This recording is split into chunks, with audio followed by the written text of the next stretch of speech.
सबसे पहले एक मकान बन रहा था, तो उन्होंने मकान बनाया तो सर मैं वहाँ पर उनके साथ मजदूरी पे चले गया।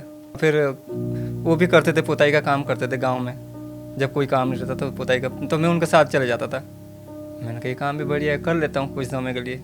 सर पुताई भी करते रहे। फिर जिस मेले आते थे आइसक्रीम, उस मेलों में ले जाते थे, आइसक्रीम मैंने बेच रखी। पढ़ता भी गया। मैंने कहा पढ़ाई तो सबसे मेन, इसी से मैं आगे बढ़ूँगा क्योंकि भविष्य सर पढ़ाई था। जैसे मैंने ITI की तो डिश का काम मैं करता ही था गांव में। इसके माध्यम से वहाँ लगाने के लिए एक मौका मिल गया। घरों घरों में देता रहा मैं। मुझे एक घरों के अंदर ये मौका मिल गया कि हमारे घर में होता क्या क्या है। उनका अनुभव पूछता रहा। मैंने कहा हमारे उत्तराखंड में तो बहुत सारी चीज़ें ऐसी है, हमारे पहाड़ों में ऐसी सारी चीज़ें हैं, हमें तो बाहर जाने की कोई ज़रूरत ही नहीं है। सबसे पहले सिलबट्टे का 2100 रुपये मिला। 2100 रुपये? जी। मैंने कहा पत्थर भी बिकते हैं हमारे यहाँ तो गोपाल, आपको लगता है जो उत्पाद उत्तराखंड में होते हैं उसका बहुत स्कोप है, वो जीवन में बदलाव ला सकते हैं? इससे बड़ा मौका हमारे पास कुछ नहीं हो सकता।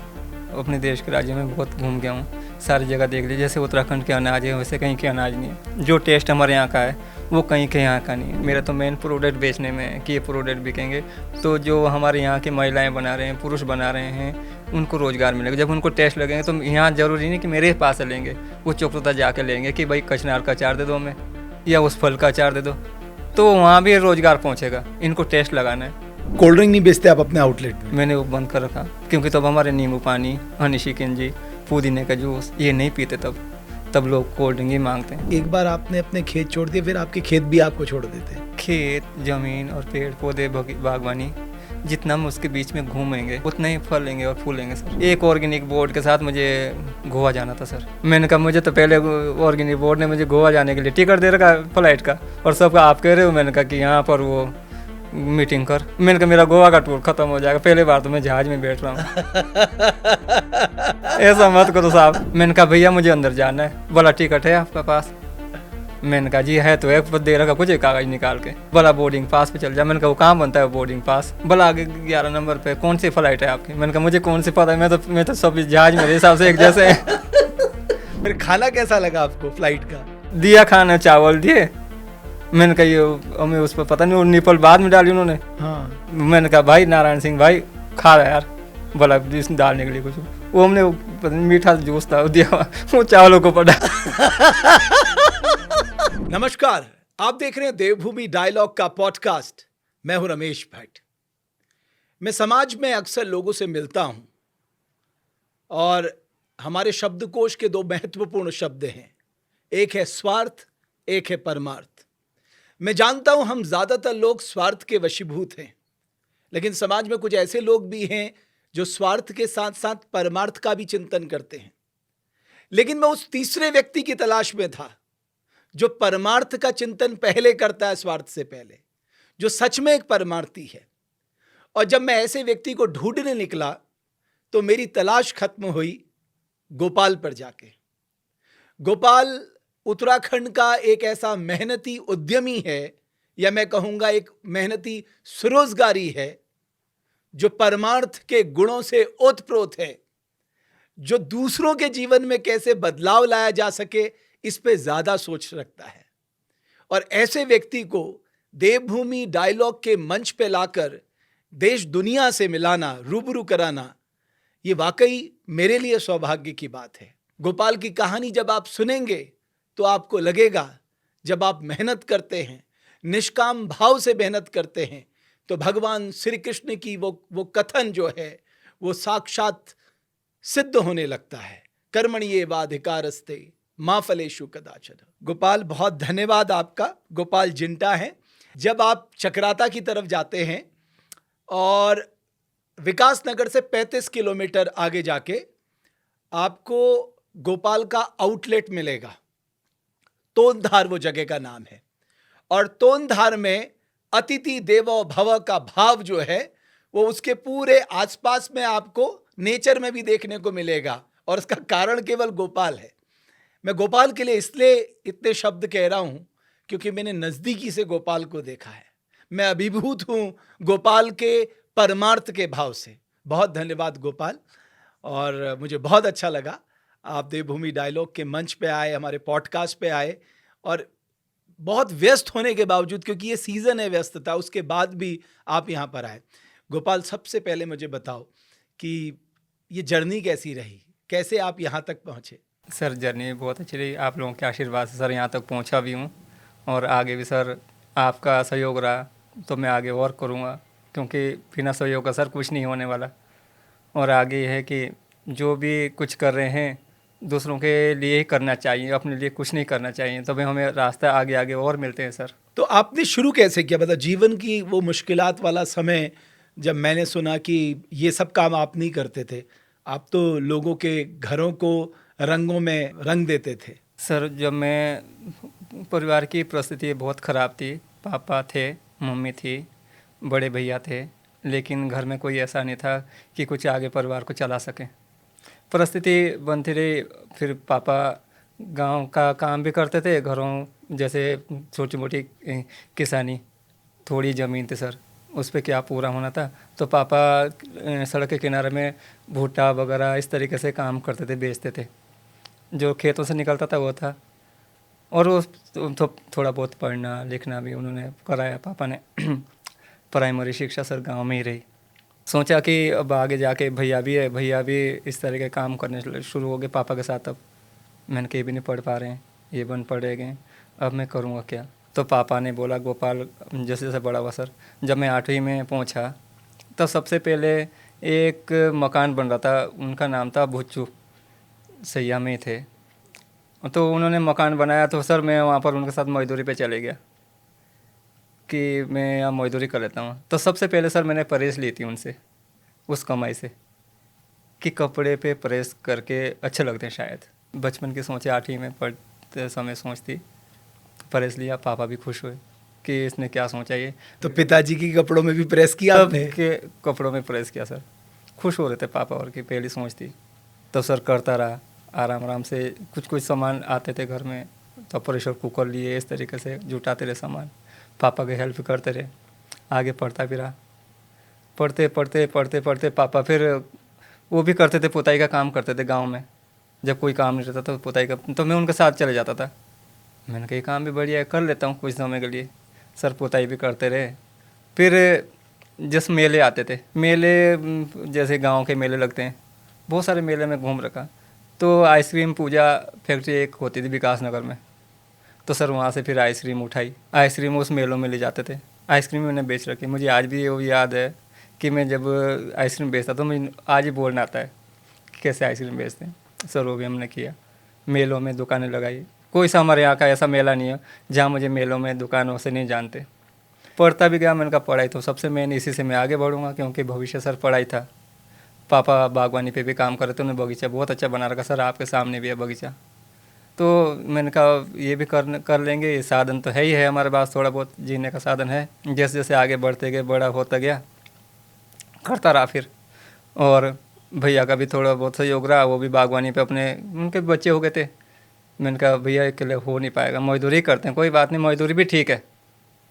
तो सर पापा ने छोटी सी एक दुकान, चाय की दुकान खोली, टीन लगा रखे थे। लोग बोल रहे थे कि तो रामला का मंच है। उस टाइम सर वहाँ पर कोई सा भी ऐसा नहीं दुकान नहीं थी, सैया से लेके चक्रुता तक और कालसी से लेके सैया तक, बीच में कोई से ऐसा ढाबा दुकान कुछ किसी प्रकार की दुकान नहीं थी। ये कौन सी ईयर की बात होगी? सर ये हो गए करीबन 2008-9 की।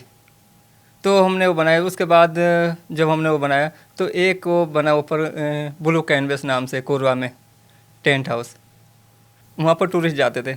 तो उनको सबसे पहले उन्होंने हमें अपने कार्ड दिए हमें कि गोपाल हमारे कार्ड जो टूरिस्ट रुकते हैं यहाँ पर, उनको बांटना भाई। मैंने कहा ठीक है सर, मैं बांटूंगा। मैंने कहा कार्ड भी बांटूंगा। चाय का काम सर मुझे बढ़िया रहा, सील बट्टे बनाने शुरू किए मैंने, ऐसे ऐसे चीज़ें बनानी शुरू की, कुछ गिफ्ट बनाए, कुछ ऐसे ऐसी चीज़ें दिखाने के लिए कि टूरिस्ट रुके। कभी बोतलें टांग दी, कभी कुछ करा, कभी ऐसे नटखट काम करता रहा। अच्छा। काफ़ी सर जुड़ते रह गए लोग, जैसे जैसे आए वैसे से जुड़ते गए। एक दिन भैया चक्रोता गए, उन्होंने देखा कि बुरांश है चक्रोता में, कि भैया यहाँ पर बुरांश बेचते हैं गोपाल, तू बेचेगा? भैया चक्रोता में सब्जी ले जाते थे सर, अपने घर की सब्जी हम चक्रोता ले जाते थे बेचने के भैया। तो मैंने कहा भैया वहाँ पर बन रहा है? बोला हाँ, उद्यान विभाग वाले वहाँ बना रहे हैं, वहाँ से बुरांश का क्यान लेके और यहाँ दुकान पे बेच यार। मैंने कहा ठीक है भैया। मैंने वो बुरांश बनवाया सर वहाँ और लेके आया मैं घर में उसका रिस्पॉन्स मुझे अच्छा मिला। अच्छा। फिर बीच में मुझे हैस को हिमानी दीदी आई एक दिन, उनका प्रोजेक्ट चल रहा था सर वहाँ पर बायोटेक किसान का रिखाड़ में। तो उन्होंने देखा कि गोपाल तो यहाँ बुरास बेच रहा है और मैं ये डिब्बे में बेच रहा हूँ सर, गिलास बना बना के प्लास्टिक के गिलासों में बेच रहा था। तो बोला कि गोपाल तू काम करेगा हमारे साथ। मैंने कहा दीदी मैं क्यों नहीं काम करूँगा, मैं करूँगा।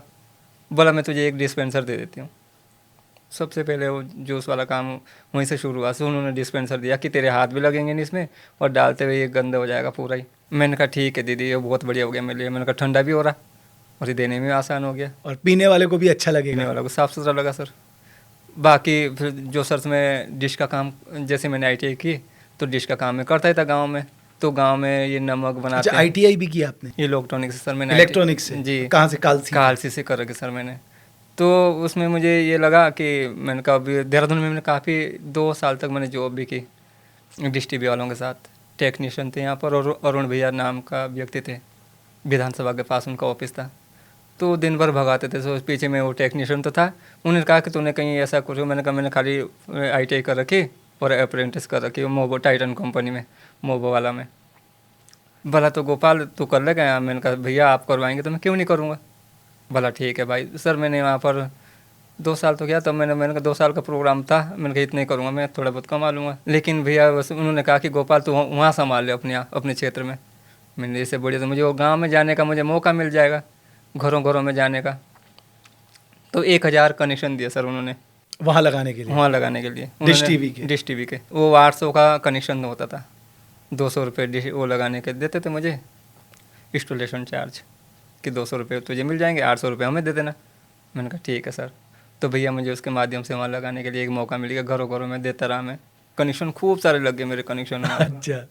और जान पहचान भी बन गई? जान पहचान बन गई। और मुझे घरों के अंदर ये मौका मिल गया कि हमारे घर में होता क्या क्या है, कैसे कैसे लोग रखते हैं ये ऑर्गेनिक सामान। अब जो इसको हम पहले घरेलू सामान बोलते हैं, आज तो ऑर्गेनिक नाम आ गया। उस टाइम हम घरेलू सामान बोलते थे। घरेलू चीज़ें कैसे रखते हैं लिपाई पोताई करके। तो बहुत सारे आंटी अंकल जैसे भी मिले, बुजुर्ग लोग मिले, उनसे पूछा कि आप लोग इसको कैसे कैसे रखते हो, क्यों रखते हो।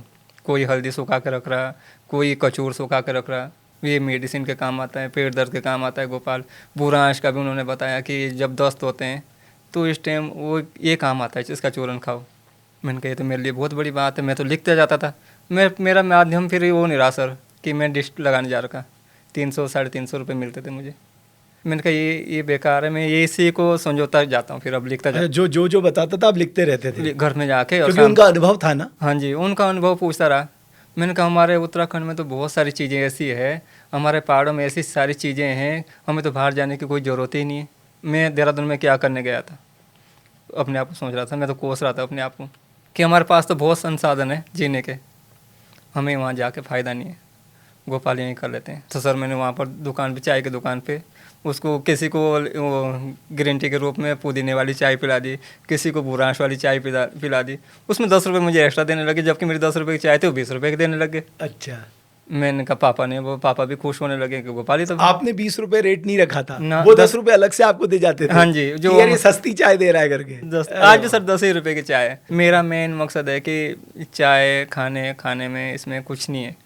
मेरा तो मेन प्रोडक्ट बेचने में है कि ये प्रोडक्ट बिकेंगे तो जो हमारे यहाँ की महिलाएं बना रहे हैं, पुरुष बना रहे हैं, उनको रोज़गार मिलेगा। जब उनको टेस्ट लगेंगे तो यहाँ ज़रूरी नहीं कि मेरे पास से लेंगे, वो चौकता जाके लेंगे कि भाई कचनार का अचार दे दो हमें, या उस फल का अचार दे दो, तो वहाँ भी रोज़गार पहुँचेगा। इनको टेस्ट लगाना है सर। मेरा मेन माध्यम यही है कि जो चीज़ें हम बना रहे हैं वो लोगों को पसंद आए, कि तब दोबारा ढूंढता है उस चीज़ों को कि कहाँ से मिलेगी चीज़ें। करता रहा सर, उसमें मुझे बहुत बेनिफिट मिलने लगा, अच्छे से होने लगा। तो चाय काय की चाय पिला रहे थे आप? सर पहले तो अदरक की वाली बनाता था, फिर लेमन ग्रास भी है, पुदीने वाली भी है, बुरांश की भी है, इस तरीके की चाय बनाता ही गया तब। और कुछ लोग तो ऐसे भी है कि अपने आप गुड़हल के फूल लेके आए थे कि गुड़हल की चाय बना। मैंने किसकी भी चाय बनती है बोला हाँ गोपाल। सिखाने लग गए सब लोग मुझे सारी चीज़ें। अच्छा। तो सीखते गए। अब आगे तो अब काफ़ी लोग पसंद करने लगे सर। फिर पहाड़ी नमक का मेरा एक आइडिया था कि जौनसारी नून। मैंने कहा जौनसारी नून होता क्या है। जब 2011 की बात है, तब जौनसारी नून कोई नहीं बेचता था सर उस टाइम नमक। मैंने कहा नमक ही बना लेते सबसे पहले। सर हमने नमक बनाया, पीसा उसको, घर में मम्मी से भी पूछा। और जो गांव में था, गांव में उन्होंने बोला कि गोपाल ये जो इसके साथ अगर आम के बीज कूटोगे, आम के बीज का चूर्ण डालोगे तो गैस कभी बनने की नहीं। मैंने कैसा भी मैंने कहा और खुमानी का तेल क्यों डालते हैं इस नमक में, भले इससे खुशबू लंबे समय तक रहेगी। मैंने कहा खुमानी का तेल भी डालता है, गर्माहट भी देता है, बहुत अच्छा रहेगा गोपाल। पुदीने का पत्ते डाल दिया उसमें, तिम्बूर डाल दिया, अल्मोड़ा होता है सर हमारे यहाँ, खट्टी पत्ती होती है जो, वो भी डालते हैं। और ये सब फ्री में मिलता है? ये सब, इसका कोई पैसा नहीं देना है, कुछ भी नहीं देना हमें।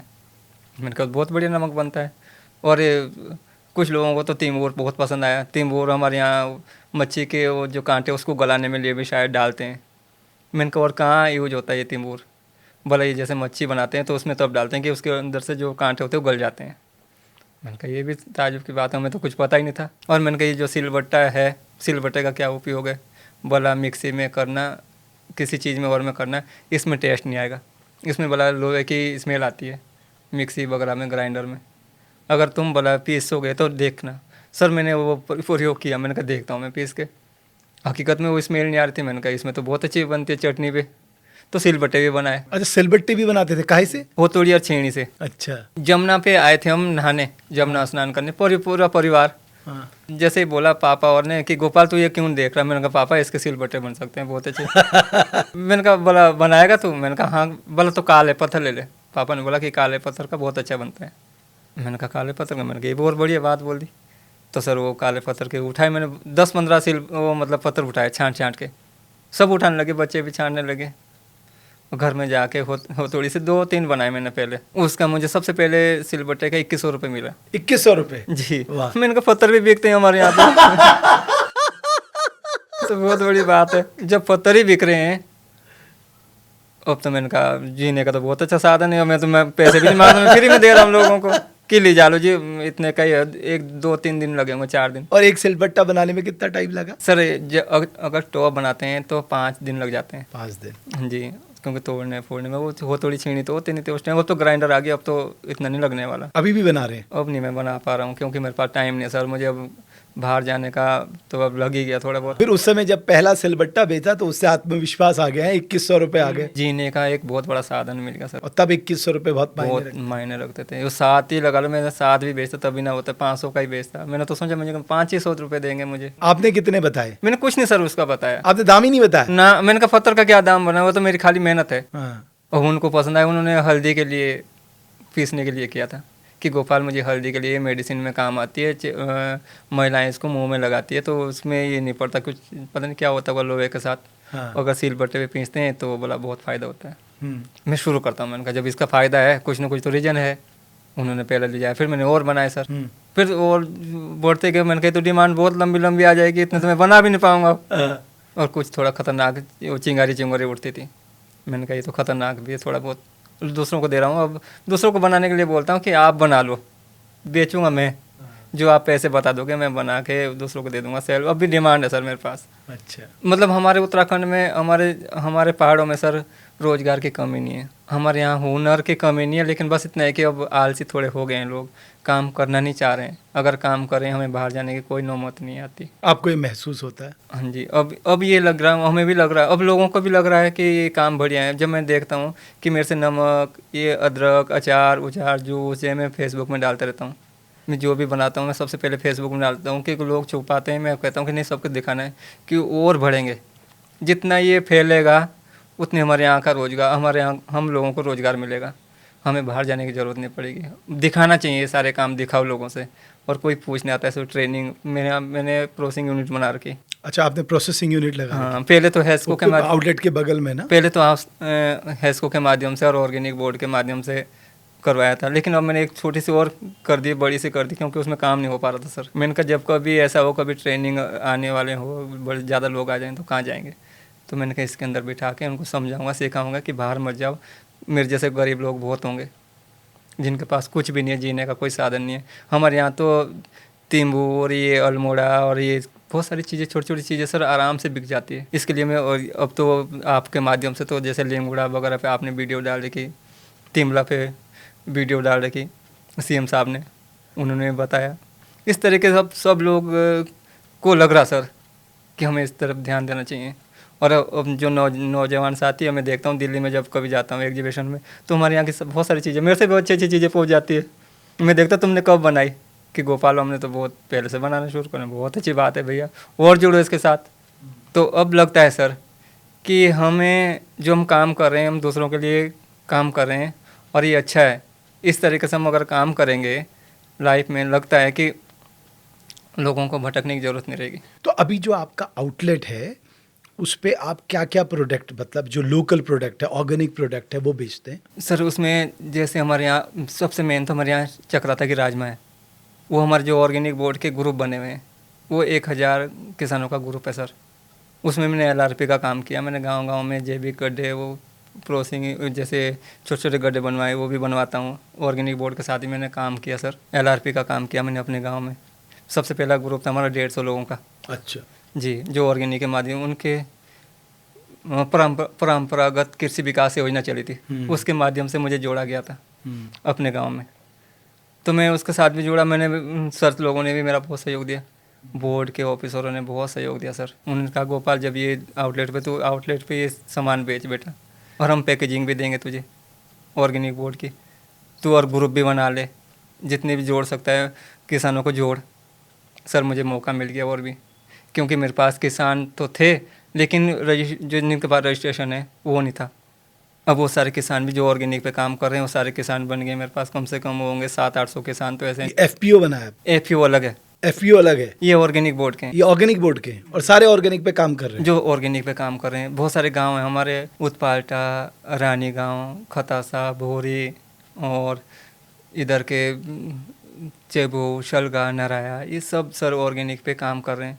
चक्रोता तक, और एक यहाँ पर नारायण सिंह है, ओढ़ा, मगरौली, ये सब ऑर्गेनिक किसान है सर। और उनको भी अच्छा लग रहा है क्योंकि ऑर्गेनिक बोर्ड के माध्यम से घूमने को भी मिल रहा है। तो वो क्या क्या प्रोडक्ट वहाँ पर उत्पादन करते हैं? उनके पास झंगोरा है, चौलाई है, अदरक है, राजमा है, और बहुत सारे ऐसे अनाज कोई सा नहीं छूटा हुआ है। टमाटर छोड़ के, टमाटर पे फिर नदियों के किनारे में वो ऑर्गेनिक में नहीं आते क्योंकि उसमें केमिकल का सारा लेते ही लेते हैं, बिना दवाई को सर वो कीड़ा लगता है, उस वजह से वो टमाटर ऑर्गेनिक में नहीं आते। बाकी सारी सब्जियाँ ऑर्गेनिक में आ जाती है। और सबसे मेन तो हमारी राजमा, चक्राता की राजमा है, ये सूख के खेतों में होती है। तो आपके आउटलेट से सबसे ज़्यादा क्या बिकता है? सबसे ज़्यादा राजमा, और मेरा भी यही है कि हमें राजमा पे सबसे ज़्यादा ध्यान देना चाहिए। एक प्रोडक्ट बड़ा होगा तो सारी जगह मिलेगा। तो अभी हम 1 डिस्ट्रिक्ट 1 प्रोडक्ट पे तो काम कर रहे हैं, 1 डिस्ट्रिक्ट 2 प्रोडक्ट पे। जी सर, तो वो राजमा तो हमारे उसमें है। राजमा है सर सबसे मेन है, क्योंकि अब लोगों को लगता बट है इतना उत्पादन हो रहा है, इतना प्रोडक्शन हो रहा है। सर काफ़ी है, काफ़ी, और लोग बढ़ाने की कोशिश। 260 रुपये किलो हम किसान से ही ले रहे हैं। 300 रुपये की मार्केटिंग वैल्यू है उसके, 300 रुपये आराम से बिक जाता है। 40 रुपये 20 रुपये का हमारा पैकेट लग रहा है, तभी 20 रुपये हमें बच रहे हैं। वो छंटाई पुनाई में या हमारी मेहनत मानो सर, 300 रुपये किलो आराम से बिक रहा है चक्राता के राजमा। तो इससे ज़्यादा क्या चाहिए फिर? और घर पे लेने आ रहे हैं, और हो भी रहा, क्योंकि लोगों को भी लगता है कि जब इतनी मांग है और चीज़ों पे इतनी मांग नहीं है। हमने क्या कर रखा, हम इससे भी पीछे रह रहे हैं कि हमने बहुत सारी चीज़ों पे फोकस कर रहे हैं, यानी कि ध्यान दे रहे हैं। हम बहुत सारी चीज़ें बोझ बिजाई कर रहे हैं। हमें उस पर जिसकी क्वांटिटी ज़्यादा हो उस पर सर हमें काम करना चाहिए। अगर क्वांटिटी ज़्यादा रहेगी तो बाहर के लोग भी उसी पे आएंगे और हम ऑर्डर भी पूरे कर पाएंगे। मेरे पास तो ऑर्डर अभी जैसे ऑर्डर आते हैं तो मैं पूरे ही नहीं करूँ। हल्दी का ऑर्डर आया, हल्दी में पूरी नहीं कर पा रहा था। और कहाँ से आता है ऑर्डर? दिल्ली, बॉम्बे, गोवा से बहुत सारे लोग मांगते हैं कि हमें इतने टन चाहिए, इतना कुंटल चाहिए। तो अब इतना तो है ही नहीं, लाएंगे कहाँ से? बाजार से तो खरीद के दे नहीं सकते हैं। तो ऐसा नहीं हो सकता कि अगर उनसे एडवांस में डिमांड मिल जाए तो हम फिर फार्मर को कन्विंस करें कि आप अदरक या हल्दी उगाओ और इसके लिए बाकायदा हमारे पास मार्केट है? तो इस तरह का कोई तालमेल नहीं बैठाया जा इस सकता? तरीके के किसानों को जोड़ना बहुत मुश्किल है, क्योंकि सबको नगद पैसा लगता है सर आजकल। अब वो अपने हिसाब से, अपने खेती के हिसाब से वो काम करता है। कोई तो सब्जी पे अच्छा लग रहा है उनको कि सब्जियों में नगद पैसा मिल जाता है, अच्छे पैसे मिल जाते हैं। अगर हम बोलेंगे कि तुम मंडुआ बिजाई कर दो तो मंडुआ पे वो काम नहीं करेंगे। और जो चीज़ उनको लगता है कि हमें इसमें अच्छे पैसे मिल रहे हैं, जो अच्छी चीज़ों पे, उसी पे काम करता है सर। अब राजमा पे उनको लगता है कि राजमा बिकती है 300 रुपये किलो, वो बिजाई करेगा ही करेगा। क्वांटिटी पे काम करते हैं। अब चाहे एडवांस भी दे दें हम, तब भी नहीं कर रहे हैं सर वो लोग, क्योंकि इतना हो नहीं पा रहा है। अगर 1-2 किसान बिजाई कर भी दें, 10 किसान, तभी उनका ऑर्डर पूरे नहीं हो पाएंगे। जो हमें बल्क में मिल रहा है उसी पे हमें काम करना चाहिए। अभी कितने लोग आपसे, मतलब कितने गांव, कितनी महिलाएं, कितने युवा आपके साथ जुड़े हुए हैं? सर मेरे पास 700 महिलाओं का तो एक ग्रुप है जो हमने FU बना रखा, फार्मर प्रोड्यूसर ऑर्गेनाइजेशन। जी। और 1000 किसान हमारे ऑर्गेनिक बोर्ड के हैं। अच्छा। कम से कम 15-20 गांव हैस्को के माध्यम से, जो उन्होंने हैस्को के माध्यम से अनिल प्रकाश जोशी जी ने जोड़ के दे रखे हैं, जिनमें अचार उचार जो जैम का काम कर रहे और हैं। सारे एक्टिव हैं सब एक्टिव है सर। और सबको कुछ ना कुछ कमाई होती है। बहुत अच्छा सर। बुरांश का जूस मैं पूरा नहीं कर पाता हूँ। 1000 लीटर अभी भी मेरे पास तैयार पड़ा हुआ है, जो उन महिलाओं के माध्यम से कर रखा।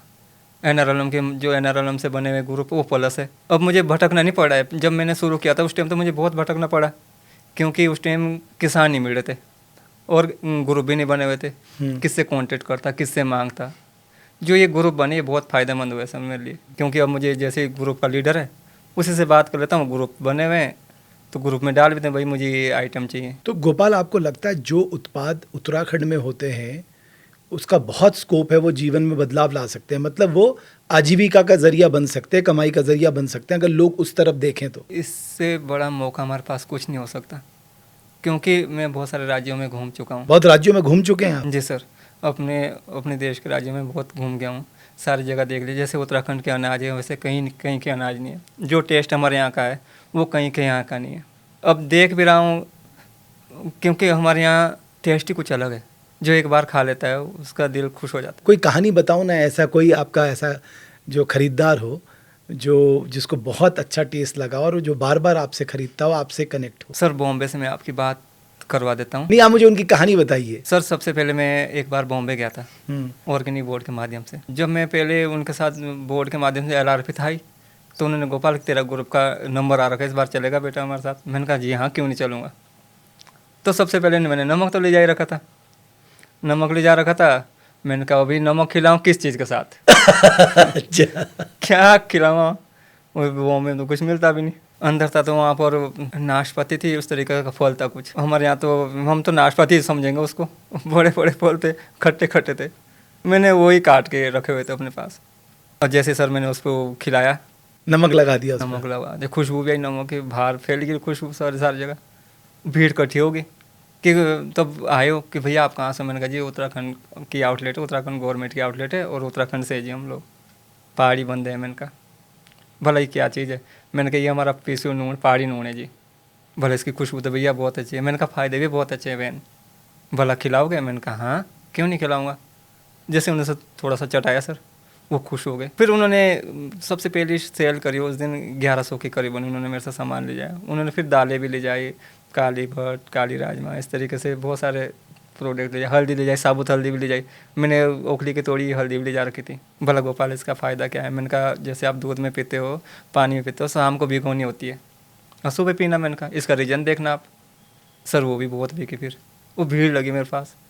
उस सामान हमने कम ले जा रखा था। कितने का बिका टोटल? सर उस टाइम हमने करीबन 22,000 की सेल करी, 3 आदमियों ने। अच्छा। तो देखा वहाँ पर उन दोस्ती लग गई फिर उन लोगों से। उन्होंने फिर सुबह बोला कि गोपाल और तेरे पास क्या सामान है बचा हुआ। मैंने कहा दीदी मेरे पास अब आज, मैंने कहा और तो कुछ नहीं, चावल है देहरादून की बासमती। बोला वो लेके आ फिर इधर। मैंने कहा दीदी मेरा तो देखा हुआ ही नहीं है बॉम्बे में, मैं कहीं भाग जाऊँ, भटक जाऊँगा। मेरे बहुत लंबी लंबी बिल्डिंग है। मैंने कहा अच्छा। तो सर मैं बोला मैं लोकेशन भेज रही हूँ, मैं यहाँ से ओला वगैरह कुछ करके देती हूँ, टैक्सी करके देती हूँ, हमारे यहाँ आ जा तो। मैंने कहा ठीक है जी। मैं मेरे साथ राय सिंह था मंडोली गाँव के। मैंने कहा यार भाई ऐसे से बुला रहे हैं चले अकेले। तो मैंने कहा मैं भी डर रहा हूँ कहीं ऐसा ना मैं खो जाऊँ यहाँ। बोला चल। तो हमने सामान उठाया, बोला किसी को मत दे, सारा सामान हम ही को दे दे। मैंने कहा ठीक है जी मैं चलता हूँ। तब आ गया, उन्होंने सबसे पहले खाना खिलाया सर, उन्होंने पहुँच के खाना खिलाया? हाँ खाना खुना खिलाया। सामान बोला गोपाल वहाँ रख दे सामान। मैंने कहा ठीक है दीदी। सुपर स्टार लोग थे सर, मुझे नहीं पता था कि सुपर स्टारों से मेरी मुलाकात होगी कभी लाइफ में। मैंने कहा गार्ड भी इनके घर में बहुत सारे लगे हुए, भारी क्यों होंगे। मैंने कहा सबके घर में होंगे शायद, ऐसे यहाँ पर होगा। बोला गोपाल अंदर आ जा बेटे। सर खाना खुना खा के बातचीत करी कि आगे क्या करने का इरादा है तेरा। मैंने कहा मेरा कुछ नहीं है, मुझे बॉम्बे में थोड़ी बहुत जगह दे दो, मैं यहाँ आउटलेट लगाऊंगा हमेशा के लिए। अच्छा। बोला ये सोच है बेटा। मैंने कहा जी। बोला कुछ और। मैंने कहा वो और तो सर मैं बन नहीं पाऊंगा क्योंकि हीरो लाइक में हूँ नहीं। दुकान ही चलानी पड़ेगी सर। तब उन्होंने पूछा कि तेरे पास प्रोडक्ट क्या क्या है। मैंने कहा हमारे यहाँ सारी दालें होती हैं। आप लोग सोचते होंगे उत्तराखंड में कुछ नहीं, बहुत कुछ है। मैंने कहा उत्तराखंड में हमारे राज्य में बहुत कुछ है, बस ये कि हमारे पास उसका पता नहीं, हमें खुद को ही पता नहीं कि हमारी वैल्यू क्या है इसकी। हम तो मैंने कहा सीधे साधे लोग हैं जी, हम जानते ही नहीं। बोला सब हम सिखाएंगे तुमसे कि बेलो क्या है, पूछेंगे हम आप लोग, हम आपके यहाँ आएंगे भी। तो सर उन्होंने काफ़ी सामान मंगाया। फिर नमक तो मेरा फेमस हो ही था, हल्दी और राजमा और बुरांश का जूस, शुगर फ्री मैंने रखना शुरू किया, वो बुरांश की चटनी, इस तरह के प्रोडक्ट सर बहुत सारे मांगे। फिर उन लोगों ने मांगते, अब भी मांगते हैं, बल्कि 5 किलो तो मसाला मैंने कल ही भेजा। तरु नाम की एक कंपनी है, तो उन्होंने 5 किलो की गोपाल मसाला भेज दिया, सब्जी मसाला। मैंने कहा मैडम मेरे पास, बोला आपके पास जीएसटी है, पैसे कैसे बेचूंगी मैंने कहा अभी बना हुआ, इसीलिए तो बना हुआ है, मेरी अपनी कंपनी ना हो तो भी कंपनी मेरी तो है ही। मैंने कहा तो उसके माध्यम से सर हमने वहाँ तक मसाला पहुँचा रखा कि गोपाल बहुत अच्छी डिमांड है। उस टाइम 5 किलो, 35 किलो का बोल रखा सर ऑर्डर दूसरा कि 35 किलो बना के दे। तो मुझे लगता है सर हमारे यहाँ के प्रोडक्ट है बहुत फेमस है, हम करने वाले नहीं हैं। बस इतना है कि हम आलसी हो गए हैं सर। सब लोग देहरादून, विकास नगर और ये अपने नज़दीकी वहाँ पर आने शुरू हो गए, अपने खेत घर बार छोड़ के आ रहे हैं। बट गोपाल, चिंता तो यही है कि वापस कैसे लौटे, अपने खेतों को वापस कैसे उसका श्रृंगार करें। बिकॉज अगर हम उनको छोड़ देंगे ना, वो किसी ने हमारे प्रोग्राम में कहा कि एक बार आपने अपने खेत छोड़ दिए, फिर आपके खेत भी आपको छोड़ देते हैं। खेत, ज़मीन और पेड़ पौधे, बागवानी, जितना हम उसके बीच में घूमेंगे उतने ही फलेंगे और फूलेंगे सर, उतनी उसमें फसलें भी आएगी। जितने हम उनसे दूर होते जाएंगे, वो हम सही कहा कि वो हमको भी छोड़ देंगे, और होता ही ऐसा है सर। अब वापस जाने का एक ही मकसद है, जॉब भी करनी पड़ेगी, पढ़ाई भी करनी पड़ेगी, बच्चों को भी आगे बढ़ाना पड़ेगा, क्योंकि भविष्य सर पढ़ाई है। दुनिया आगे निकल जाएगी, हम पीछे रह जाएंगे, हम उस पर भी नहीं रह सकते। लेकिन इतना ज़रूर है कि जैसे बाहर के लोग हैं, दिल्ली बॉम्बे में रह रहे हैं, अपने गांव में जाके छोटे छोटे घर चाहे टीन के ही बना दो, साल में 2-3 चक्कर लगाने ज़रूरी है। अब तो साधन भी हो गए हैं, रोडें बन गई है, ट्रेनें बहुत आगे तक जा रही है, लेकिन इतना है कि सर साल में 2-3 बार जाना ज़रूरी है। घर बनाने ज़रूरी है, क्योंकि जो टूट गए हैं घर वो पुनः बनाने पड़ेंगे सर, क्योंकि जब घर होंगे तभी तो वहाँ से वहाँ जाएगा। जब कुछ नहीं होगा, चाहे अपना एक छोटा सा फार्म हाउस के रूप में बना दो कि भाई हम घूमने जा रहे हैं, घेर बाड़ कर दो, तार बाड़ लगा दो, अपने आप नहीं खा रहे हैं फल फ्रूट, दूसरों से लगवा दो कि जी तुम लगा लो, हम नहीं खाएंगे तो दूसरा तो खाएगा सर। भंजी ज़मीन खा के तो अपने लिए भी नुकसान है, ना तो हम अपने आप खा रहे हैं उस ज़मीन का कुछ अपने लिए फ़ायदा करें, ना दूसरों के लिए फ़ायदा दे रहे हैं। उस पर हमें दोबारा से काम करना होगा सर, सबको एकजुट होकर काम करना पड़ेगा। हम कहीं खाली ज़मीन देखते हैं, वहाँ पर फल फ्रूट शुरू करवाने चाहिए। अगर भी बड़ी बड़े अनाज की वो नहीं कर सकते, अनाज में टाइम लगता है, वहाँ रहना बहुत ज़रूरी है। बागवानी तो कर सकते हैं सर, और छोटा सा फार्म हाउस बना दो, एक टीन का बनाने, ज़रूरी नहीं कि पक्के मकान बने, टूट के पुराने वाले इसको छोड़ो, उसी पे अगर उसी पे हो सकता है, संभव है तो उसी में टीन लगा दो। सबसे मेन है सर रहने के लिए घर। बॉम्बे और दिल्ली के घर छोड़ के एक घर अपने गांव में ज़रूर बनाना चाहिए, ये वो सबसे मेन है सर हमारे लिए। और एक चीज़ है, ज़मीन से भी जुड़ा रहेगा इंसान, नहीं तो बच्चे भूल जाएंगे सर हमारे, वो देखेंगे ही नहीं, उनको पता ही नहीं रहेगा कि हमारे कहीं ज़मीन भी थी। थोड़ी बहुत चलने की आदत है, क्योंकि कहीं पैदल वाला होगा, वो भी सोचेगा कि यार पैदल जाएंगे वहाँ तक। देवी देवता है हमारे यहाँ, उनका भी सर ऐसा है कि देवी देवता भी नहीं भूलेंगे, क्योंकि कम से कम देवी देवता भी तो रक्षा करते हैं फैमिली परिवार की, उस तरह की माइंड बुद्धि बना के रखते हैं। नहीं तो इंग्लिश मीडियम में तो सर आपको पता ही है, ये तो विदेशी बुद्धि है। फिर पढ़ाई ज़रूरी है, पढ़ाई तो सबसे मेन है, पर अपना कल्चर भी तो मेन है, थोड़ा बहुत इसकी तरफ ध्यान देना चाहिए सभी लोगों को। तो अभी जैसे आपके आउटलेट में कोई आता है तो अचार कितने प्रकार के बनाते हैं आप? सर अचार मेरे पास 12-13 प्रकार का तो है। 12-13 प्रकार के अचार बनाते हैं आप? जी सर, और बाकी ऑर्डर पे मेरे पास जो आश्रम वाले लोग हैं, बाबा लोग हैं, वो तैयार करवाते हैं सामान। ओशो आश्रम था सर पहले हतारी में, कालसी से ऊपर। वो उनका था कि गोपाल हमें ना शहद चाहिए और हमें इंडिका का शहद चाहिए। मैंने कहा इंडिका क्या होती है, तो सर मैंने वो ट्रेनिंग की, मैंने कहा इंडिका होती क्या है, तो हमारे यहाँ इंडिका क्या होती है? इंडिका इंडिका सर एक हमारी घरों की मधुमक्खी होती है, और मिलीफेरा वो प्लेन वाली है। अच्छा। वो इंडिका हमारे यहाँ की, वो घरों के अंदर रहती है। तो बोला उसका शहद चाहिए। मैंने कहा जी वो जमता है शहद, आप बोलते हो कि जमा हुआ शहद, बोला वही तो बेटा सबसे अच्छा होता है जो जमता है, उसमें मोम रहता है। और एक हमारे यहाँ कार्तिक का महीने का शहद रहता है सर, तो उसमें और लेकिन एक मेरा माध्यम एक और भी था सर। जब मैं काम शुरू किया मैंने सबसे पहले, तो मुझे एक मधुमक्खी पे एक वो लगा कि हमारी मधुमक्खी ख़त्म होती जा रही, इसको हम कैसे बचाएं, ये भी हमारा एक जीवन का सबसे बड़ा महत्व है। तो मैं सोचता रहा कि इस पे क्यों ना काम किया जाए। मधुमक्खी ख़त्म हो जाएगी, बागवानी भी ख़त्म हो जाएगी। बागवानी के लिए तो मधुमक्खी बहुत ज़रूरी है। बहुत ज़रूरी है। तो जैसे सर हम घर बना रहे हैं, पक्के घर, कच्चे घर तो हमने कच्चे मकानों में रहती थी पहले, पक्के मकान बनाते जा रहे, मधुमक्खी ख़त्म, कॉलोनी ख़त्म होती जा रही। जब मैंने शुरू में शहद मिलता तो मुझे 10-10, 12-12 कुंटल शहद होता। अब के डेट में मेरा कम हो रखा, अब 5-6 कुंटल ही कर पाता हूँ, जबकि 15-20 कुंटल पे था, क्योंकि अब घर सारे गांव में सारे नए नए घर बनाने शुरू कर दिए। मैंने कहा ये तो हम अपनी अपनी जो हमारी पुरानी धरोहर है वो भी हम खो रहे हैं, उस पर सर हम काम कर रहे हैं। तभी जो एफयू बनाया था, एफयू का मेरा मेन माध्यम ये था कि हम एफयू में से जुड़ के लोगों को ट्रेनिंग पहुँचेगी इसकी, मधुमक्खी पहुँचाने तो की। फ़ायदा हुआ एफपीओ बनाने का? हाँ, एफयू बनाने का कम से कम ये तो लगा सर, एक तो हमें रेट अच्छे मिल रहे, ये 1500 रुपये किलो तक आराम से घर का शहद बिक जाता है एफपीओ से। एफपीओ और से। पहले कितने में बिकता था? पहले मैं दुकान पे 700-800 रुपये का, मेरे दुकान पे भी अब 1500 रुपये किलो जो वाइट शहद है, जो सर कार्तिक के महीने निकलता है, वो 1500 रुपये किलो आराम से ले लेते हैं। अच्छा। और उस पर भी पहुँचाने का काम शुरू करेगा सर। अब उसके लिए तो आप लोगों की मदद भी चाहिए हमें, क्योंकि उस तरीके को जब साइंस कुछ ऐसी होगा, साइंस के माध्यम से होगा सर वो, कि कैसे बचेंगे, क्योंकि कॉलोनी ख़त्म होती जा रही है।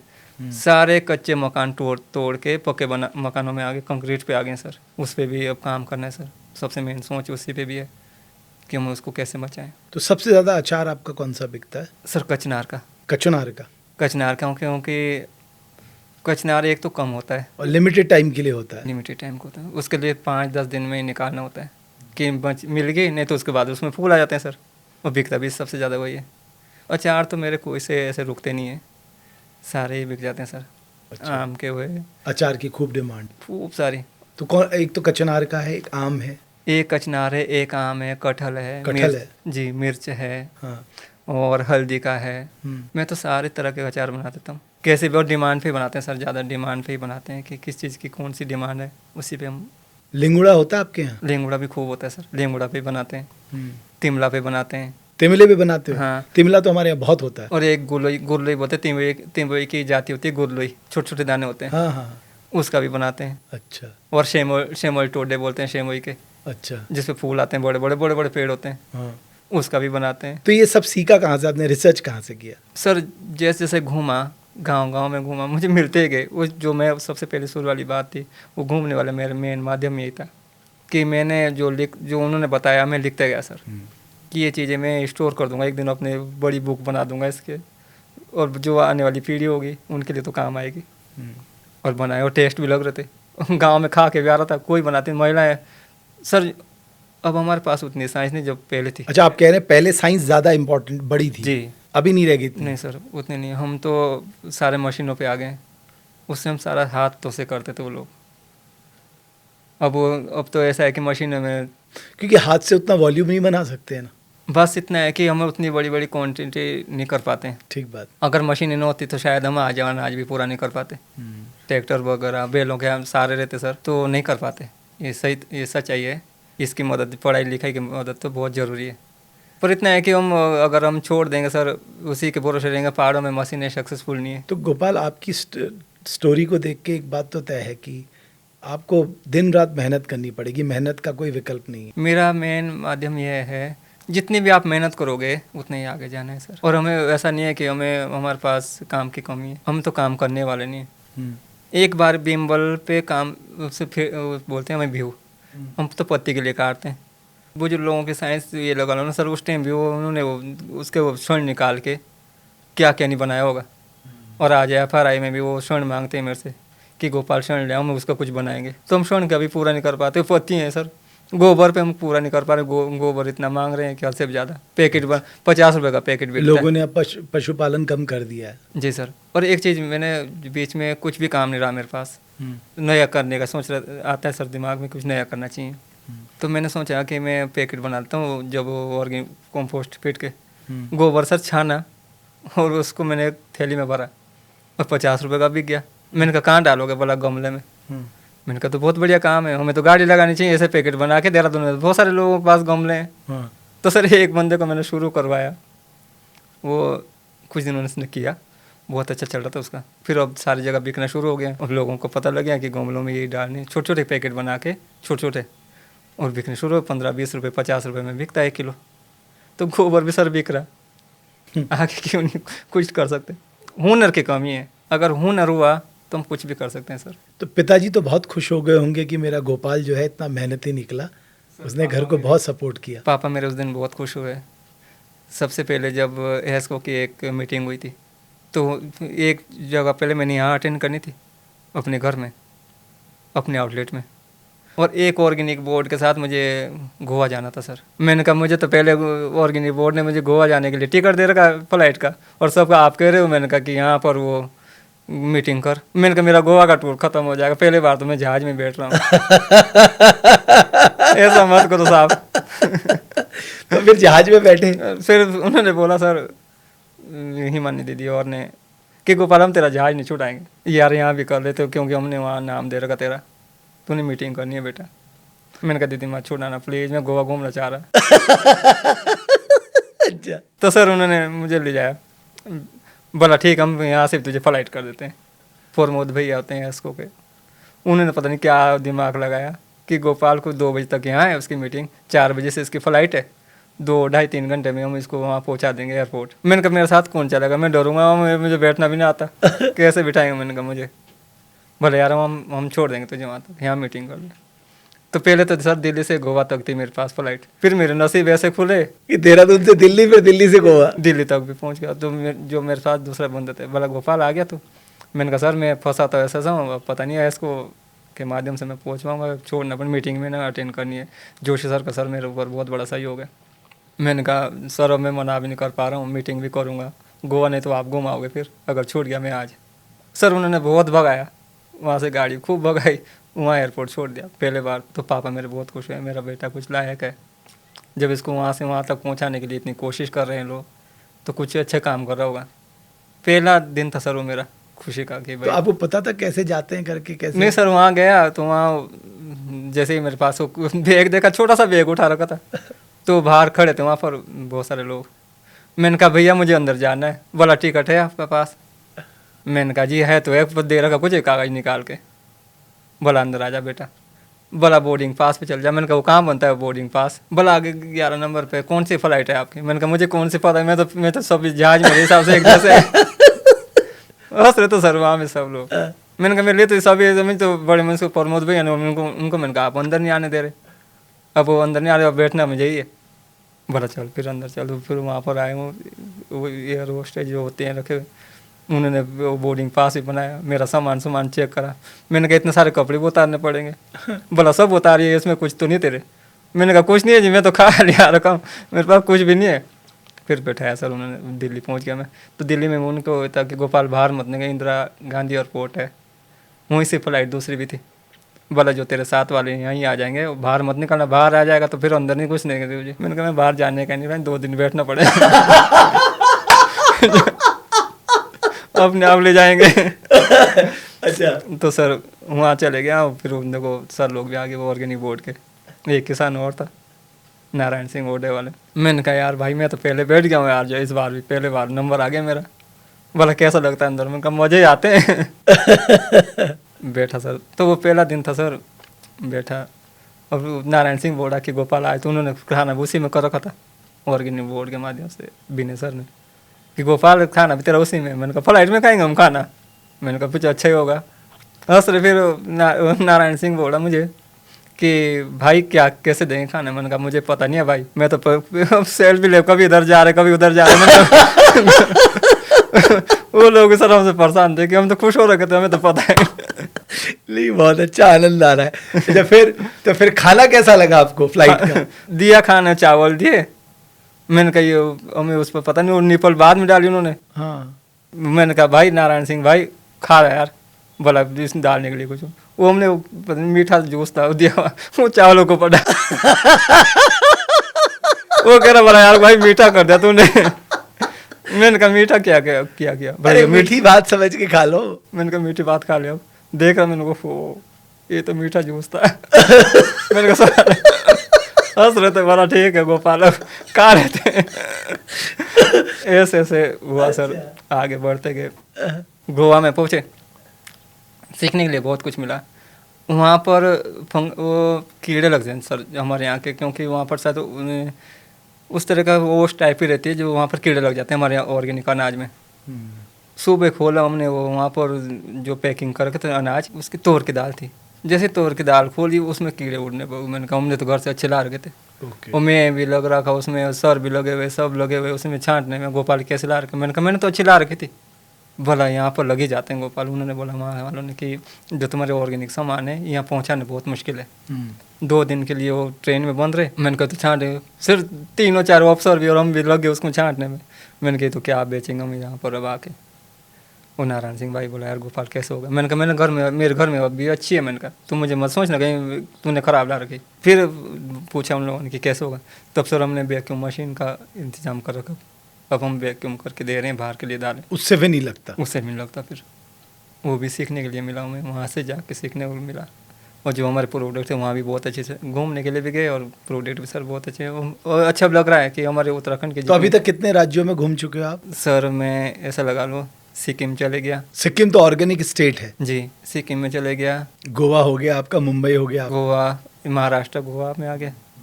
और 4 मीनार, हैदराबाद। हैदराबाद से कुछ और भी गया, मैं भी फिलहाल ही गया था सर। तो अनुभव काफ़ी मिल गया सारी जगह हैदराबाद में, और एक जगह दूसरी जगह गए थे कहीं। फिलहाल वहाँ पर क्या देखा मैंने, वहाँ पर मिलेट्स के बिस्कुट बनाने बहुत शुरू कर रखे। वहाँ पर हर चीज़ मिलेट्स की बन रही है सर। अच्छा। तो मैंने अपने ऑफिसरों को भी बोला सर हमें अभी शुरू करनी चाहिए, हमारे पास जोंग हो रहा है, ये मंडुआ वगैरह, इसके बिस्किट वगैरह बनाने शुरू करो, नमकीन बनानी शुरू कर दो।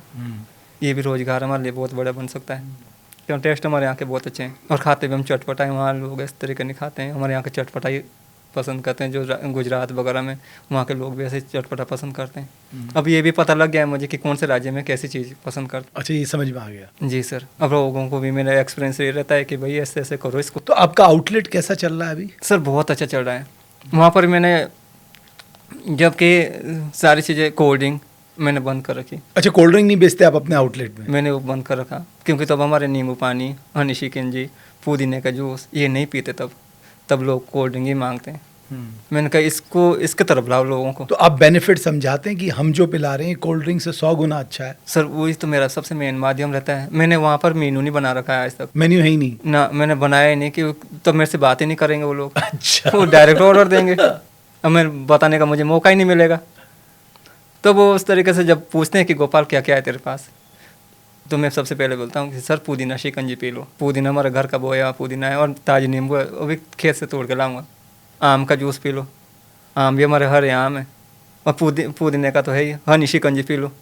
आज उनको बताता भी हूँ कि हॉस्पिटलों में लंबी लंबी लाइन लग रही है हमारे खान पान से, जो हम गलत पानी पी रहे हैं उसी से। हमारे पानी हमारे यहाँ नेचुरल का है, बिस्लेरी नहीं मैं बेचता सर। आप बिस्लेरी नहीं बेचते? ना, मैंने बोला कि बिस्लेरी मत पियो, जब तो तुम्हें साथ में जाना है तब लेके जाओ गाड़ी में, लेकिन मेरे यहाँ आए हो तो मेरे घर का पानी पियो।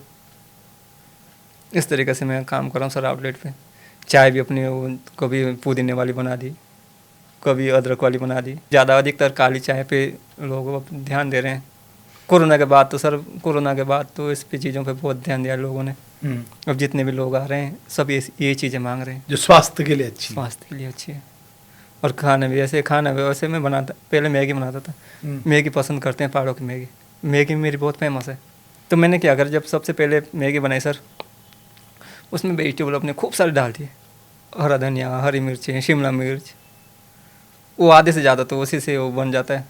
तो सूप जब सब्जियों का जाएगा उसमें टेस्ट तो पहले ही बदलना है। वो लोग पसंद करने लगे, अरे यार ये तो बढ़िया मैगी बन रही, वेजिटेबल मैगी है। खाली मैगी नहीं सर बेचता, वेजिटेबल बेचता हूँ, क्योंकि वेजिटेबल भी लगे हैं। फिर कोई तो उनको टेस्ट आ जाता है, अरे शिमला मिर्च दे दे 1 किलो। अच्छा, शिमला मिर्च भी बिक जाती है उस बहाने। अचार का भी मेरा मेन माध्यम है ये। जब मैं थाली परोसता हूँ सर, तो सारे अचार दे देता हूँ, सारे अचार दे देता हूँ। हाँ। तो उनको लगता है कि अरे यार ये तो अचार टेस्टी है, ऐसे तो कैसे खिलाएंगे सर लोगों को, नमक तेज लगता है, खाने के साथ टेस्ट आ जाता है अचार का भी। इस तरीके से काम कर रहा हूँ। चाय का भी यही है, चाय पे भी मैं पैसे नहीं लेता हूँ, अगर नहीं है किसी के पास तो कोई बात नहीं, रहने दो, मुझे मत दो। जब तुम बड़ी चीज़ ले जाओगे तो उसमें सोल हो जाएंगे सर, ये तो बैठने के लिए है चाय पानी का, कम से कम आप मेरे पास आए तो। इस तरीके से मेरा काम बहुत अच्छा चल रहा सर, बहुत ही अच्छा। मेरे पास कमी नहीं है काम की, खूब काम है। खूब काम है सर। जब टूरिस्ट आएगा तो सबसे ज़्यादा मेरे पास रहेगा। अच्छा, और मैं ईश्वर से प्रार्थना करता हूँ हमारे गोपाल के पास हमेशा खूब काम रहे। पता गोपाल ये क्यों है? इसका कारण ये है कि मुझे याद है हमारी आमा, मतलब मेरी दादी माँ, मुझसे हमेशा एक बात कहती थी, वो थी सबुक भल सोचिया हाँ सबुक भल करिया। सबूक बार में सोचा कि उनल्ले भलो, जब तुम यश सोचला तो तुमल्ले भल होल, मतलब आप सबका अच्छा सोचना, सबका मंगल सोचना। मेरी दादी माँ पढ़ी लिखी नहीं थी जी सर। लेकिन वो जानती थी कि सर्वे भवन्तु सुखिनः सर्वे सन्तु निरामया का मतलब क्या है। वही गोपाल मैंने तुम्हारे अंदर देखा, वही परमार्थ का भाव मैंने तुम्हारे अंदर देखा, यही सोच। और ये जो जिसके अंदर ये भाव होता है ना, उसके ऊपर भगवान स्वयं कृपा कर देते हैं। भगवान का नाम लिया सर। तो जब मैंने दुकान बनाई तो माता रानी का, जब सबसे पहले बड़ी मुश्किल से हमने 3 कमरों का मकान बनाया, रोड के किनारे पे बनाया, जिसके ऊपर वो आउटलेट बनी। तो हमने सोचा कि पापा ने बोला, मैंने कहा हमने मान तो रखा माता रानी की कृपा रहेगी कि माता अगर ये मकान पूरा हो जाएगा, लेंटर पड़ जाएगा, तो हम तेरे लिए भी कहीं थोड़ी सी जगह का बना देंगे। मानते तो है, कुल देवी तो हमारी है ही, तो लेकिन हम बना देंगे कहीं मंदिर। तो सब जो मंदिर बना माता दुर्गा का, वही देन है सर। पहले मैंने छोटा सा मंदिर का स्थापना करवाई थी, जैसे जैसे काम चलता गया वो मंदिर भी बड़ा होता गया। आज वो सर इतना बड़ा मंदिर के माध्यम से भी बहुत सारे लोग रुकते हैं कि लगता है कि यहाँ पर शांत माहौल होगा, यहाँ पर कोई लड़ाई झगड़े वाला कुछ नहीं होगा, क्योंकि हम मंदिर बना हुआ है साथ ही साथ। वो भी मेरे लिए बहुत बड़ी कृपा है सर वहाँ पर। इस तरीके से हमें सोचना चाहिए कि हमारे लिए जो अब रुकने का, जो अच्छे लोग रुक रहे हैं सर, वो मंदिर के माध्यम से रुक रहे हैं। गोपाल, आज के युवाओं को आपका संदेश क्या है? सर मैं आज के युवाओं के लिए तो ये कहता हूँ कि अपने घर मकान ये मत छोड़ो, गांव गृहस्थी मत छोड़ो, घर में मम्मी पापा की सेवा करो सर। इससे बड़ा पुण्य कुछ नहीं, बाकी जीवन में कुछ नहीं रखा हुआ है। जितने भी युवक है, सबसे पहले अपने घर के लिए एक बार पीछे मुड़ के ज़रूर देखना चाहिए। हमें बॉम्बे, दिल्ली, गोवा, बाहर चाहे कितने भी चले जाओ, एक नज़र सर अपने घर के लिए ज़रूर सोचना चाहिए। घर के तरफ देखना बहुत ज़रूरी है सर। अपने देवी देवताओं को मत भूलो, एक बार वापस लौटो, अपने उत्तराखंड में ज़रूर आओ। जो बिल्कुल ख़त्म होकर चले गए उनको भी सोचना चाहिए कि अगर उनको भी अपनी खोज करनी चाहिए कि हमें गांव लौटना है, वापस शुरू करना है सर। हम लोगों को सबको मिल के करना है। सबसे ये प्रार्थना करता हूँ कि वापस आओ, एक बार उत्तराखंड जरूर आओ। अपनी खेत खरियाल मत छोड़ो, अपनी ज़मीन देवभूमि को मत छोड़ो। गोपाल, बहुत अच्छा लगा आप आए और आनंद आया सर। और सबसे ज़्यादा आपकी हवाई जहाज़ की पहली यात्रा का अनुभव मुझे बहुत अच्छा लगा सर। वो फिल्म याद रही होगी, वो फिल्म भी चली तो मुझे लग रहा, मैंने कहा वो फिल्म थी जो पहले भागते भागते बॉम्बे गोवा वाली, पता नहीं कौन सी थी, कि वहाँ पर वो खजाना छुपा हुआ है। उसी तरह मैं उस दिन भागा हूँ बहुत, मुझे वो रास्ते में बहुत सी लग रही थी। मैंने कहा वही हो रखा मेरे पास आज। अच्छा, लेकिन बहुत अच्छा गोपाल, आप ऐसी मेहनत करते रहो, ऐसी लोगों को जागरूक करते रहो। हर किसी व्यक्ति का कंट्रीब्यूशन उत्तराखंड को महान बनाने में, उत्तराखंड को आगे ले जाने में हमें देना ही पड़ेगा। अगर हम इस कंट्रीब्यूशन को नहीं देंगे ना, तो मुझे लगता है इस जीवन में आने का जो हमारा कर्तव्य है वो अधूरा रह जाएगा।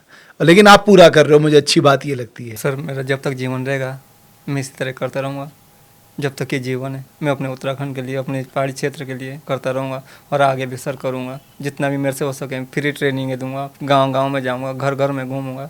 अपने लिए कुछ नहीं करना है सर भविष्य में, उन सब लोगों के लिए करना है जो पीछे रह रहे हैं। क्यों पीछे रह रहे हो, आगे आओ, मेरे से जो सीख सकते हो मेरे से सीखो। मैंने भी बहुत झेल रखी, मैंने वो झेल रखा जो किसी ने नहीं झेल रखा। वो देख रखे, वो दिन देख रखे जब घर में कम खाना होता था, वो दिन न किसी को न दिखाई दें सर। उसी पे मेरी नज़र है, उसी के लिए मेरा रोज़गार का जो सोच रखा, सबसे मेरा मेन माध्यम ये है कि सबके लिए रोज़गार होना चाहिए। कुछ ना वो अपने गाँव पड़ोस के जो भूखे रह रहे हैं लोग, उनकी तरफ भी सर ध्यान देना चाहिए। अपने हम बड़ी गाड़ी में आकर हमारा कोई फ़ायदा नहीं है। जब वो सामने वाला भूखा रहेगा और हम बड़ी गाड़ी में जाएंगे उनके सामने, तो वो कहेंगे कि कैसे हैं। उनकी तरफ जो पीछे रह रखा इंसान, उसकी तरफ सबसे पहले सोचना है कि इसके पास कुछ नहीं है। उसका भी गाँव में घर बनवाना चाहिए सर, वो सबसे बड़ा माध्यम है। अगर हमें अपने गाँव घर को बचाना है तो जो गांव में रह रहे हैं लोग, जिनके पास कुछ नहीं है सर, उनका सहयोग देना है। अगर वहाँ पर वो खाली हो जाएगा पूरे के पूरा, तो वहाँ अपने जाने के लिए भी जगह नहीं रहेगी, वहाँ जानवर पैदा हो जाएंगे सर। जो घर में गांव में उनका भी सहयोग करना बहुत ज़रूरी है। सरकार को भी यही है कि जितने भी बचे हुए गाँव हैं, बाकी तो ख़त्म होने पे आ गए, क्योंकि सबके परिवार सर नीचे आ गए हैं। जो बचे हुए हैं उनका सहयोग करना चाहिए, उनको देखना सबसे मेन ज़रूरी है सर कि उनके पास क्या क्या कमी है, ताकि वो वहाँ रहें। ताकि वही एक उम्मीद है, वही एक दूसरे लोगों को भी वापस वहाँ बुलाएंगे। जी, दूसरे लोगों को भी। और अगर हम वापस वहाँ रिटर्न करते हैं, वापस जाते हैं, तो कम से कम वहाँ साथ के लिए तो कोई होना ज़रूरी है। अगर वो ही नहीं रहे तो हमारे पास कोई विकल्प नहीं है सर, कुछ है ही नहीं तब। अच्छा गोपाल, कई बार मैं सुनता हूँ हमारे पहाड़ों में ना एक जेलसी वाली भी स्थिति है कि कोई आगे बढ़ रहा तो उससे थोड़ा जेलस हो जाते हैं। आपको लगता है ये भाव कभी नहीं होना चाहिए? हमें अपने लोगों को कितनी ताकत से आगे बढ़ा सकते हैं उसमें पूरी शिद्दत से लगना सर, चाहिए। मैं जब अभी दूसरों की कामयाबी में बहुत खुश होना चाहिए। सर मैंने ये देखा अभी दिल्ली में प्रोग्राम था आपके माध्यम से, सर मैं गया था वहाँ, तो मैंने वहाँ देखा कि वो लोग बोले कि गोपाल, जब हम गांव में गए तो उन लोगों ने हमें ना रास्ता दिया, ना सड़क दी, ना उस तरीके से। मैं मानता हूँ गांव में आज भी है, ईर्ष्या करते हैं लोग। मेन क्या है सर, जब उनके पास कम साधन है जीने के, उनको डर है कि ये कहीं हमारे से छीन ना जाए, ये कुछ यहाँ बड़ा प्रोजेक्ट ना लेके आ जाए, हम पीछे रह जाएं। उनके अंदर भय है बना हुआ। उनको ऐसा नहीं पता है कि ये लोग भी हमारे भाई बंद है। उनको तो ये है कि जो हमारे पास पहुँचा हुआ है भी कुछ ना कुछ कर देंगे, या बड़े बड़े होटल रिसोर्ट बना देंगे, हमारे लायक जीने लायक जगह ही नहीं छोड़ेंगे। उस तरीके के भाव पैदा नहीं होने चाहिए सर गाँव में। जब साधन कम होगा जीने का, जिसके पास 2 रोटी के लिए छोटा सा ज़मीन और घर होगा, तो वो भी चले जाएगा, तो करेगा क्या फिर? डर है उसी बात का सर, तभी वो इस तरीके। बाकी कोई ईर्ष्या नहीं है गाँव में, अगर भूखा भी कोई नहीं रहता सर, तो एक दूसरे को खाना दे देते हैं। अगर किसी के घर में खाना नहीं है तो दूसरे घर से मांग के, अरे यार आज के दिन इसको खाना दे दो। एक दूसरे की मदद, कहीं गाड़ी गिर गई सबसे पहले गांव वाले ही जाते हैं। ये तो हमारे नज़र में लगता है कि जो बाहर के आदमी आएगा क्यों पता नहीं उसके लिए ईर्ष्या करेंगे, ऐसा नहीं है सर। उनके पास साधन ही उस हिसाब के हैं, वो अपने साधनों से परेशान है, इस वजह से उनका मानसिकता उस तरीके की बनी हुई है। उसी को, उस मानसिकता को हमें दूर करना है। चलो गोपाल, बहुत धन्यवाद आपका, और मेरी बहुत शुभकामनाएं हैं, और बहुत सारे गोपाल चाहिए हमें उत्तराखंड के लिए। सर आपका आशीर्वाद रहे सर, आगे हम ईश्वर बढ़ेंगे। का आशीर्वाद होना चाहिए। बहुत धन्यवाद गोपाल, आप आए। तो पॉडकास्ट में आपने गोपाल को सुना, गोपाल के संघर्ष की कहानी सुनी, गोपाल के परमार्थ के भाव को सुना, और गोपाल की भविष्य की योजनाओं को सुना। सच बताऊं तो यही भगीरथ प्रयास हम सब का एक दिन हमारे राज्य को आगे ले जाएगा। हमारी कोई वक्त नहीं है, मैं कहूँगा वो तब तक नहीं है जब तक हमारा राज्य आगे नहीं बढ़ेगा। हमारा राज्य है, हमारे राज्य का गौरव है, तो हम हैं। अगर हमारा राज्य कमज़ोर होगा तो हम अपने आप ही कमज़ोर हो जाएंगे। अगर हमारा राज्य मजबूत होगा तो हम सब मजबूत होंगे। इसलिए एकजुट एकमुठ होकर अपने उत्तराखंड को आगे ले जाना है, अपने उत्तराखंड को आगे बढ़ाना है, अपने उत्तराखंड को खुशहाल बनाना है। अपने उत्तराखंड के गांव, गरीब, पहाड़, मैदान, सब में एक नई जान फूंकनी है। लोगों का में जो निराशावादी माहौल है, लोगों के अंदर जो नेगेटिविटी का माहौल है, उससे उनको बाहर निकल के आशावादी बनाना है, एक ऑप्टिमिज्म का भाव लेके आना है। कुल मिलाकर हमारा उद्देश्य यही होना चाहिए कि ये जो देवभूमि हमारे पास है ना, इसका देवत्व बचा रहना चाहिए। बहुत धन्यवाद हमारे इस पॉडकास्ट को देखने के लिए।